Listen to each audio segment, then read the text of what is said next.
How did Iran manage to hit an American F-35 stealth fighter?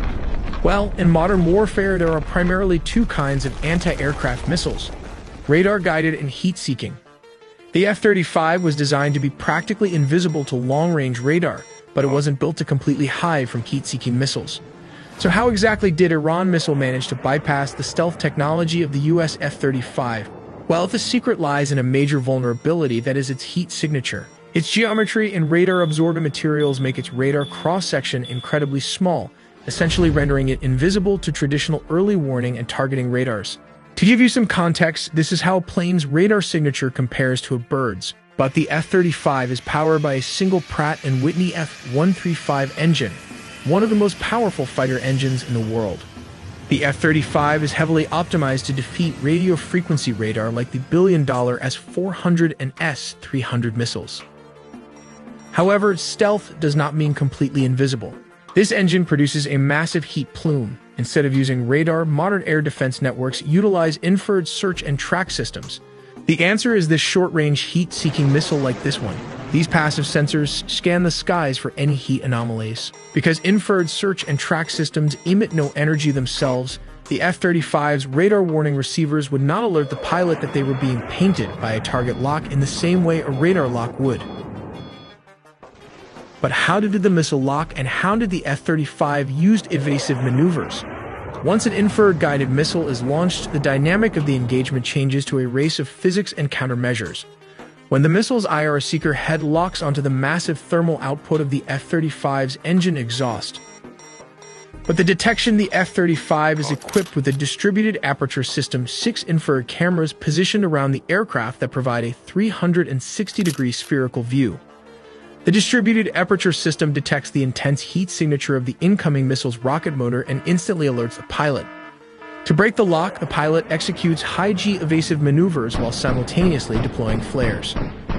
If the missile tracks the flares but is already within a lethal radius, its proximity fuse will trigger the warhead. The resulting shrapnel and shockwave can cause significant damage to the aircraft's control surfaces, stealth coating, or internal systems without scoring a catastrophic direct hit, which perfectly aligns with reports of the F-35 sustaining damage but safely executing an emergency landing. But what are flares? These pyrotechnic countermeasures are made of magnesium or other combustible metals that burn at temperatures exceeding the aircraft's engine heat. The goal of the flares is to overwhelm or confuse the missile's IR seeker, forcing it to chase the decoy heat sources instead of the jet. But what is Iran's secret weapon? We believe it's the 358 anti-aircraft missile, or the SA-67. The 358 is a unique hybrid between a loitering munition or kamikaze drone and a surface-to-air missile. But how does it work? It flies at slower subsonic speeds and can loiter in a designated airspace in a figure-8 pattern until its optical and infrared sensors detect a target. If a 385 missile or a more advanced high-speed indigenous IR-guided surface-to-air missile was guided by a ground-based IRST network, it could engage the F-35 entirely within the infrared spectrum, bypassing the jet's radar-evading capabilities entirely. This incident challenges the long-held doctrine that fifth-generation fighters can operate with total impunity in contested airspace, highlighting the evolving threat of infrared detection. But it has its advantages as it cannot hit fighter jets far from its radius of launch system. During Operation Fury, the U.S. has been using F-35s to lead strikes and declared air superiority to hunt for surface-to-air missile and suppress air defenses. Although the U.S. has achieved near-total air superiority, but the war is just entering its most dangerous stage. But here is the problem: Iran is still not out of the fight. If the U.S. owns the sky, why not just send in standard fighters? Because while Iran's main network is shattered, isolated surface-to-air batteries like the S-300 are still hiding in the shadows. For an F-15E Strike Eagle, the legendary bomb truck of the Air Force, one lucky radar lock from a rogue missile is a death sentence. And in a high-stakes conflict, losing a crew and a multi-million-dollar jet to a surviving battery is a risk the Pentagon simply won't take. But how did the US and Israel manage to use F-35 jets to strike Iran while Iranian air defenses were still up and running? To make this happen, they didn't just rely on local land bases. They brought two massive floating cities right to Iran's doorstep. Down in the Arabian Sea, you've got the USS Abraham Lincoln Carrier Strike Group bearing down on the south and east.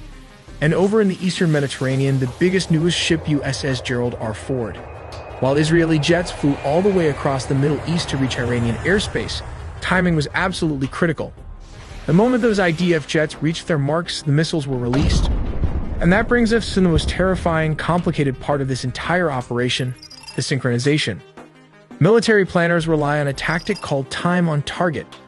Look at this map. You have missiles firing from submarines, cruise missiles launching from escort ships, and massive payload drops from stealth bombers. They are all deploying from completely different locations at entirely different times. But here is the genius of it. The US military machine was mathematically choreographed so everything impacted Karaj, Tehran, Qom, Kermanshah, and Isfahan at the exact same second the Israeli jets dropped their guided bombs. It was designed to be a total systemic shock and explodes at the same time. A move to collapse the regime instantly. When those munitions finally hit, it was pure shock and awe. But why did the Iranian air defenses fail to activate? Well, to put it simply, the US military operates in a completely different league. Using a highly advanced mix of electronic warfare and cyber operations, coordinated from space to the ground, the coalition was able to inject false data directly into Iranian radar screens.